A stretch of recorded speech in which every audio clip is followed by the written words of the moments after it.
Hello everybody and welcome to the remake of my Godwars Dungeon for Beginners guide. The purpose for this video is to introduce new players to the wonderful world of Godwars Dungeon. So that being said, this is a guide for people who have never been to Godwars Dungeon. And we will start off by saying that you need a fair combat level to do Godwars Dungeon. So my combat level here is 103. I recommend a combat level of at least 80. With melee stats of all at least 75 and 43 prayer. That being said, the lower your status, the bigger the team you're going to need to survive in Godwars Dungeon. So the inventory you want to take should look something like this. You will need a spec weapon, some potions for combat, some prayer potions, dark crabs or sharks, and you will need Sardoma brews and super restore pots. They're very handy. So the super restore pots are to restore your stats. Sardoma brews can be used as defense potions, and super combat potions to deal more damage. Bones to peaches are very useful if you want to stay there a longer period of time, since all of the or most of the bosses drop bones, which can be converted into peaches and used for food to help your team last longer. You'll need a games necklace to use the route that we will be going through today. You'll need the Amulet of Glory or better. And a hammer is absolutely required. And for this route, you will also need combat boots and the completion of Death Plateau. You're going to need some teleportation tabs for quick escapes. You will need a Sardomin item, a Zamorak item. You will need some Bandos items. Bandos boots are good enough. And you will need armor that is at least as good as Borrow's, if not better. Dragon might work, but you want to really try to get something as good as Borrow's. Weapons, definitely better than Dragon. A good beginning weapon is a Bandos God Sword.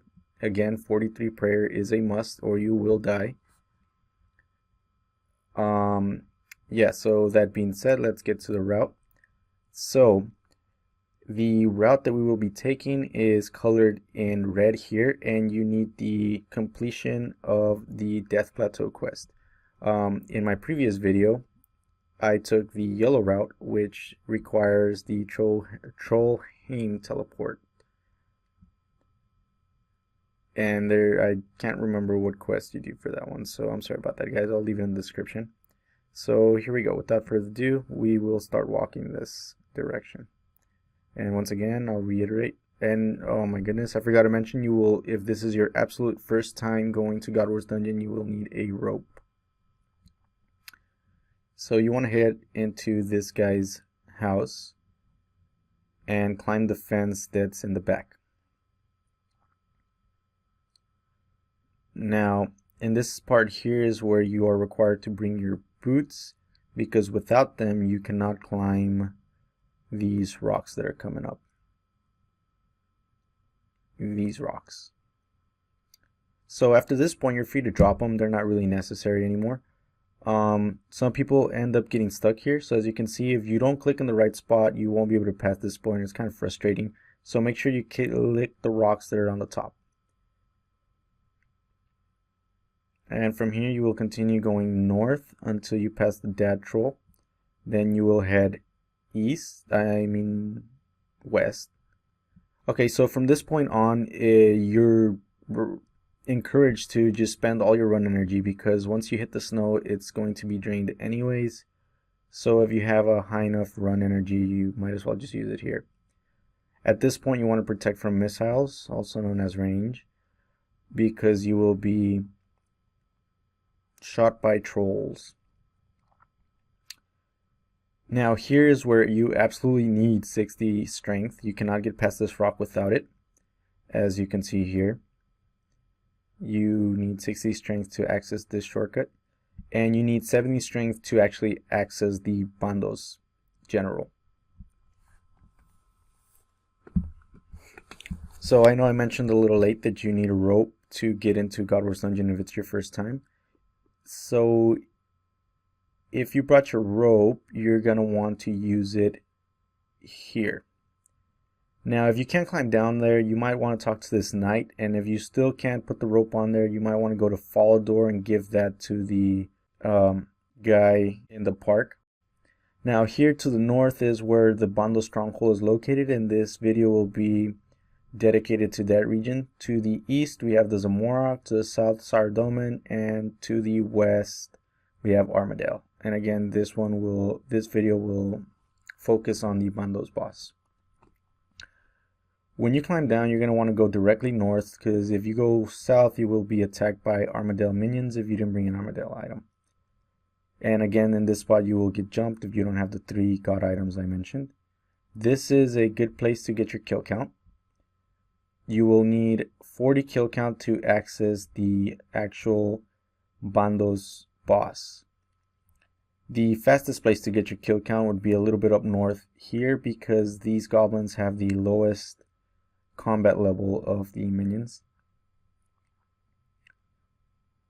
So this is a typical area where people get their kill count. And again, if you're not wearing a god item, as you will see here, you will get jumped by the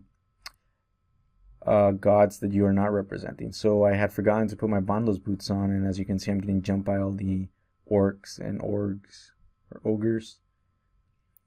This area here is where you would wait for your team if you didn't bring any god items. It's not too bad. You won't get your supplies wasted, and it's also a good spot to get a kill count. It's not fast, but it's safe, relatively safe, and you won't use much food. And if you look at my stats, they've been reduced from the snow, so that's why it's an advantage to bring those super store pots. And in this part is where you absolutely need the hammer. You cannot access the boss without a hammer. However, if you forgot to bring your hammer and you really don't want to go all the way back to the bank, there are imps all around this dungeon towards the east side of the dungeon that drop hammers rarely, so if you want to struggle through that, that's an option. So once you have your kill count and your teammates have their kill count, you're going to want to go to this door, and as soon as you click on it, it's going to let you in and you will begin fighting the Bandos general. Now, the person who is directly getting hit by the general should pray melee at all times unless they want to get pounded and killed in one hit. All other fighters should be protecting from range and attacking the general. So the key is to take down the general as fast as possible, and then the minions. So that being said, that's basically the beginning to getting to Godwars Dungeon. So if you guys would like to see a guide on how to actually fight the boss, feel free to leave it down in the comments and I will work towards making that. So yeah, if you want to see this video in Spanish, then feel free to click the link that's on the screen now. And that being said, thank you all for watching, and I'll see you guys on the next video. Sensible sign out.